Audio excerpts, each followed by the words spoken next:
Pendant que je faisais du babysitting, j'ai demandé à ma sœur, quand est-ce que tu viens chercher ton fils? Elle m'a répondu, peut-être dans quelques années. Ma sœur Léonie était la personne la plus responsable du monde, jusqu'à ce qu'elle tombe enceinte de son collègue Marc. Elle payait toujours ses factures en avance, et avait sa vie entière organisée dans des classeurs rangés par couleur. Puis Marc est arrivé. Après la grossesse, ils ont commencé à sortir ensemble, et il l'a transformé en quelqu'un que je ne reconnaissais plus. À 7 mois de grossesse, j'ai dû lui retirer des cigarettes et de l'alcool. Forcément, le petit Julien est né avec des troubles du développement. À l'hôpital, Marc a regardé le bébé en pleurs et a dit à Léonie, ne t'inquiète pas, ton frère peut s'en occuper. Il est docteur ou un truc du genre. Moi je suis vétérinaire.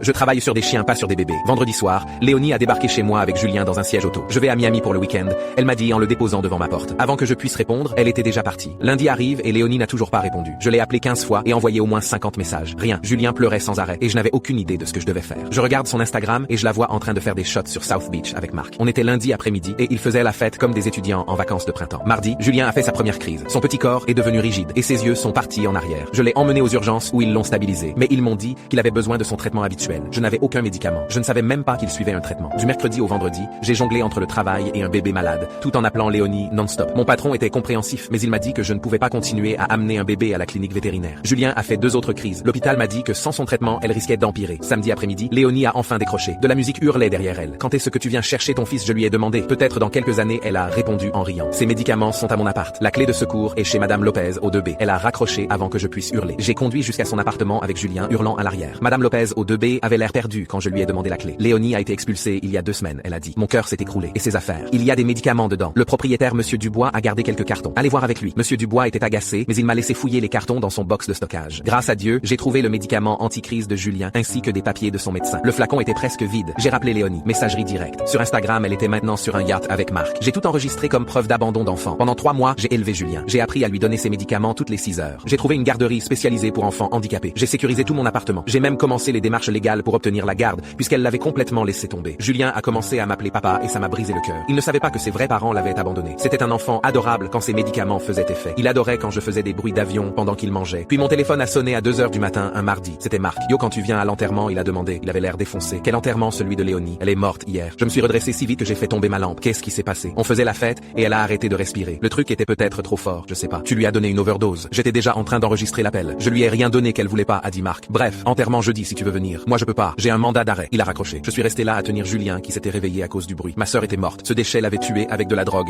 et s'en fichait complètement. J'ai appelé la police et leur ai donné l'enregistrement. Ils ont arrêté Marc 2 jours plus tard dans une station-service. Il a été inculpé pour homicide involontaire et distribution de substances contrôlées ayant causé la mort. Le procès a été rapide grâce aux vidéos Instagram où on les voyait consommer et à son aveu enregistré. Il a pris 15 ans. J'ai obtenu la garde permanente de Julien. À l'enterrement de Léonie, nos parents m'ont demandé si je pouvais vraiment élever un enfant aux besoins spécifiques. J'ai regardé Julien jouer avec un petit camion dans son fauteuil roulant.